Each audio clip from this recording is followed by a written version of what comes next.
They're not very pink, and that's because they get their name from the color of their back turns during mating season. Not quite mating season right now, so that's why they're all gray. The birds, they actually do work together to gather all their food, gathering all the food they want in just one area. All going and fishing at the same time to make sure everyone gets food and no one goes hungry. There's another one in the water back there. Oh, sí, allá está otro dentro del agua.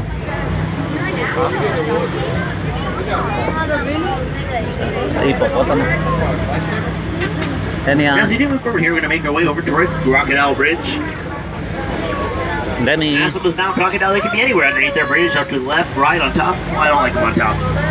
But out to our left side here are the Nile crocodile. Los cocodrilos. Quite ferocious, having a bite force of over 2,000 pounds per square inch. That's how they crush their prey. Not only that, they're pretty, well, if you ever see them with their mouths open, well, that's why I say they're hungry. Probably just warm. But as always, everyone does remain completely seated, flat on a seat at all times. Thank you. Just cool blooded, they don't sweat glands like you and I do. They breathe right through their mouths to cool off. They are pretty good, pretty ferocious as well, so we probably want to head out of here. As we do that, we can head off to one of my favorite parts of the reserve, and that's going to be the Serengeti grasslands. Grasslands are a completely different ecosystem, so with that come completely different animals. Animals like giraffes, zebras, lions, and cheetahs. Maybe a few rhinos if we get really lucky. But in the meantime, I want to point out this tree. It's coming up to our right side. This is the baobab tree, also known as the upside down tree because it's leafless and remains that way for up to 9 months every year. This tree is about 1,000 years old, thus going to be about twice that thanks to all the water it stores in its bark. The holes in the tree, well, they came from elephants who come by with their tusks, break through the bark to rehydrate. Now, as we do move forward here, we are going to enter the grasslands. Plenty of those trees out here. So be sure to check out the view to the left side. It's one of my favorites. You can see all across the grasslands. When we're lucky, even spot a few animals. It's a great sight, one that never gets old. It's all part of the wild Africa we do work very hard to protect. Part of this wild Africa, the animals. That's why we're out here. There's also the landscape which the animals do form. Animals like, well, elephants, for example, who come by, push down trees, clear the land out here, all to get to the leaves up top, eating upwards of 300 pounds of leaves and grasses every day. Giraffes at the head are very tall, topping under 18 to 20 feet tall, so they love eating up the canopies. This allows sunlight down to the ground below where all the tall grasses grow. The grasses feed things like antelope, zebra, cattle. Anything left over at that point is eaten by warthogs and other little nibblers. When we see these red rock-like formations, these are termite mounds. Actually just made out of dirt and saliva. Look at this hard as concrete. There are millions of termites who all live underground. Those mounds are a great scratching post for elephants with their strength. Once elephants wear them down, along with the weather out here, things like the wind and the rain, they're like the ones off to our right. A lot shorter and a lot rounder. At that point, antelope being as smart and resourceful as they are, we'll actually stand up on top of them to look under the tall grasses. See if there are any predators around.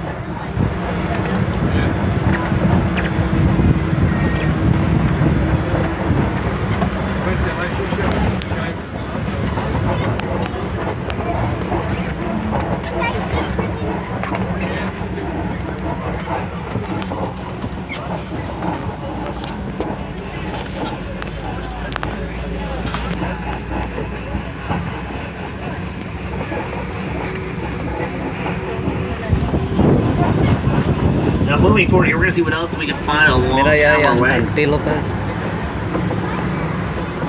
¿Ya los viste, amor? Allá hay uno.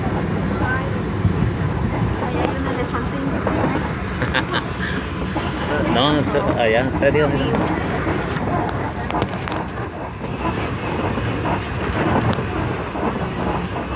Ya vamos a llegar ahorita allá, a donde están, mira. Ahí donde se paró, ahí están los que te dije. Sí, míralos. No. Up here to our right side, right behind this tree as we come around, there's a cattle. Sí, ya les dieron de comer. No, sí, ya les dieron de comer. Y de este lado hay unos que tienen unos cuernotes. Honeycomb structure there. Great for pumping blood to them to lower their body temperature. A lot of honeycomb structured blood vessels in there. Also up here to our left is the Patterson's eland. The largest antelope out here in Africa, weighing in about 2,500 pounds, getting about 6 feet tall. ¿Ya viste allá los mamuts, nena? Jump almost 8 Yeah, it's feet that. into the air. For self-defense if they're ever frightened. Eh. Los búfalos. Now, so you can come around the corner here, off on the left side. Underneath the trees, I see a giraffe. Giraffes are the tallest land animal, topping on near 18 to 20 feet tall. They love eating off the canopy. To do that, they have this very long tongue. It's like 18 inches long, very rough, like sandpaper. It's a great way to get a grip on meat. You can strip the bark right off of a tree. Move up just a little bit. There's 2 giraffes there. Both these giraffes are Maasai giraffes. You can tell by their spotted pattern. It's very jagged around the edges, almost like a puzzle. Mira, está comiendo.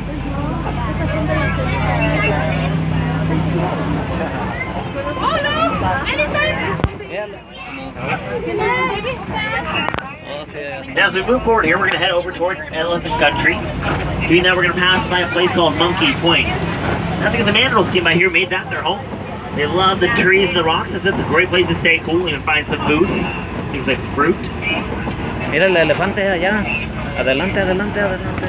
Lo está tapando esos árboles.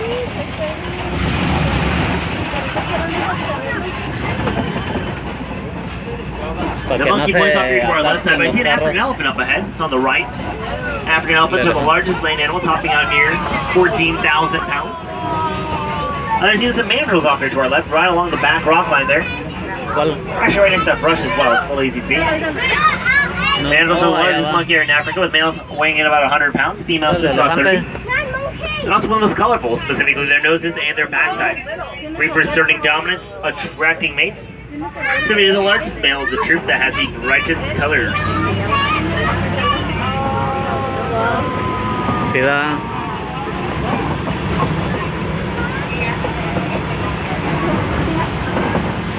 Moving forward here, it looks like our road's just closed. Not only that, washed away. It's quite a bit out here in Africa, so we have a saying for things like this, and that is, well, Hakuna Matata, no worries. So we got a few options at this point. Either one, we can turn around and go back, which does not seem like a lot of fun to me. Or we can go up ahead. Now, I haven't been that way before, but it's up to you folks. Vamos. All right, let's go up ahead. Let's go.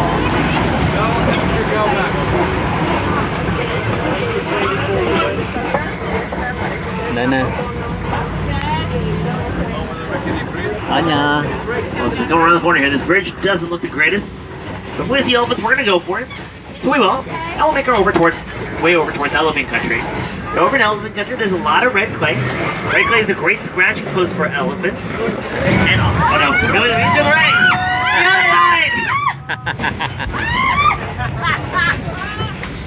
All right, so someone needs to fix that bridge. So let's head out of here. And make our way over towards East Africa. Now, like I said, over here in Elephant Country, there's a lot of red clay. Great scratching post, great place to get minerals, not only found in their diets. Touch eat a little bit of that red clay every day like a daily vitamin.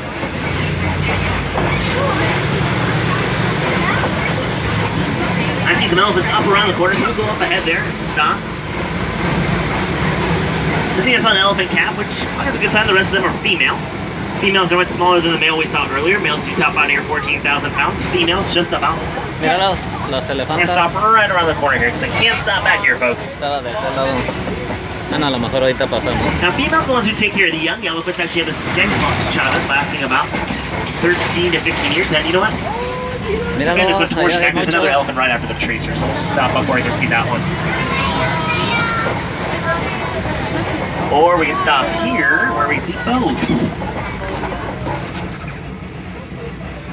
Now, elephants actually have the second longest childhood of any animal. Their childhood lasts about 13 to 15 years.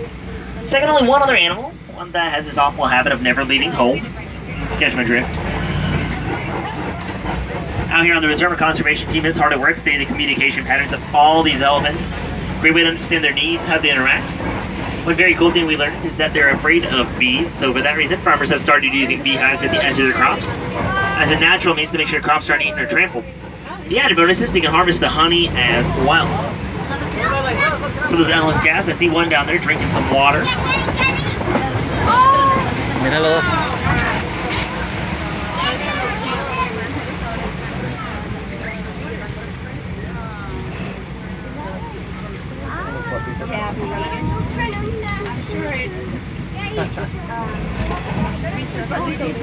Now, as we do move forward here, off on the left side are going to be flamingos, specifically the greater flamingo. And of all the flamingos, these are the lightest and largest. They get their pink color from all the food they eat, things like brine, shrimp, and crustaceans, which all contain beta-carotene or vitamin A. After all, flamingos are born white, getting their pink color as they do mature. A group of flamingos like the ones we see off to our left here is referred to as a flamboyance. It's just a flamboyance. Flamingos. Then moving forward here, we're going to head deeper and deeper into those urban doings, so we're going to head into an area that was once known as white rhino country. I say once this because the poachers can combine target these animals for their horns. Horns of the white rhino do grow 6 inches every year and get quite large and quite valuable on the black market. This gives poachers almost unlimited resources and makes our jobs of protecting the animals even more difficult. Part of our conservation effort out here for these animals is we help train security patrols, specifically over a 62,000 acre reserve out in Kenya, home to over 150 rhinos, like the white rhinos off to our left here. White rhinos aren't very white, and that's because they get their name from the Afrikaans word wit, which means wide for their very wide jaws. A wit turned into white somewhere along the way here in translation, and that's how they got their name. That actually has nothing to do with their color. The white rhinos are much larger than the black rhino we saw earlier. White rhinos weigh about 5,000 pounds versus the 3,000 of the black rhino. The white rhinos are actually almost completely blind. They don't see more than a few feet in front of them, so sometimes they'll realize we're here and actually come charging towards our trucks. They're all thinking around my hearing.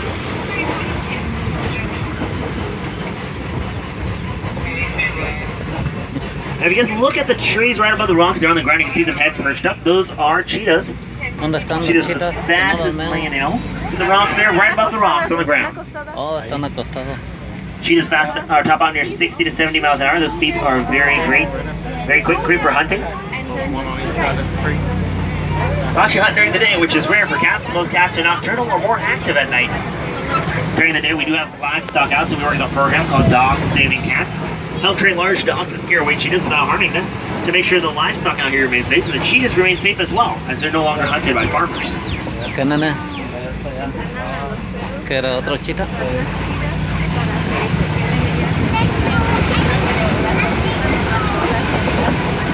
Now, as we move forward here, this very large rock formation we're approaching is called a kopi. It's a great place to spot animals who come out here for the shade and cover it provides. It's also a great perch. Cool. Well, look out into the tall grasses. The brush out here, see if there's any prey. Predators love sitting up there for that reason. So we can find anything along our way.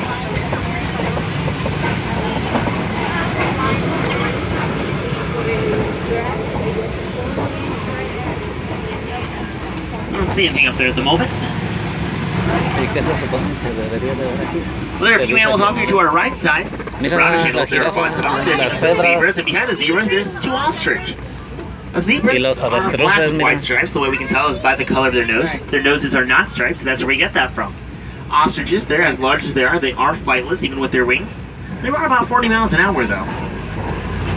Lastly, there were the bonds about the brownish antelope there. They are, in fact, completely extinct in the wild, only being found on reserves like this one. Actually, at one point, there were almost extinct everywhere, with only 17 remaining. Those 17 did get moved to reserves like this one, known with protection. Their numbers have climbed, becoming one of Africa's greater success stories.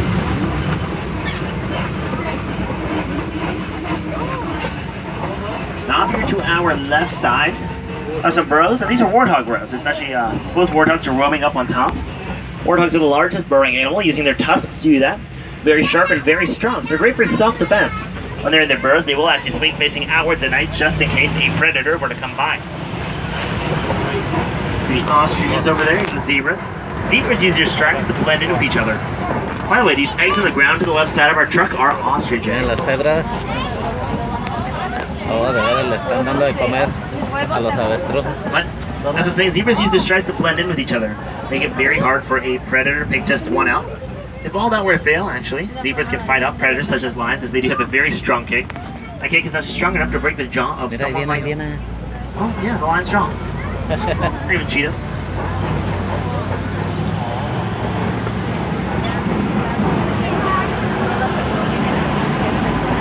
Now, as we do move forward here, We're gonna head out of the grasslands. Good sign of that as well to cover up ahead. We're actually gonna head over to one of the newer parts of the reserve.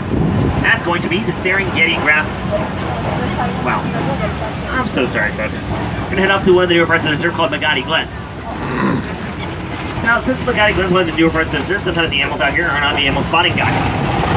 But anyways, let's see what we can find out here, and I'll do my best to help you identify them. All animals like the addax up ahead. They're on the left side up on the hill. They look a lot like the greater hoodoo on the animal spotting guide. The addax here have those long corkscrew-shaped horns. Those horns can reach a length of up to 3 feet. Not only that, the addax chooses they can go most, if not their entire lifetime, without drinking water. So all the water, all the nutrients they eat comes from the food they eat, things like the leaves and grasses out here. Also on our right side here, right behind the rocks, and up on the rock perch actually, there's some birds. These birds are a yellow-billed stork. Yellow-billed stork are quite large and actually carnivorous. They'll eat anything they can get their bills around. This includes rodents like mice, animals like frogs and snakes, or even other birds.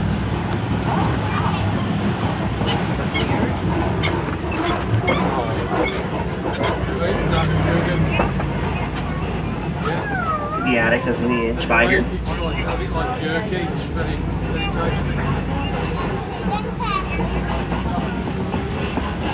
And as we do move forward, we're going to head out of Magadi Glen and doing so headed back towards the river at the edge of our reserve.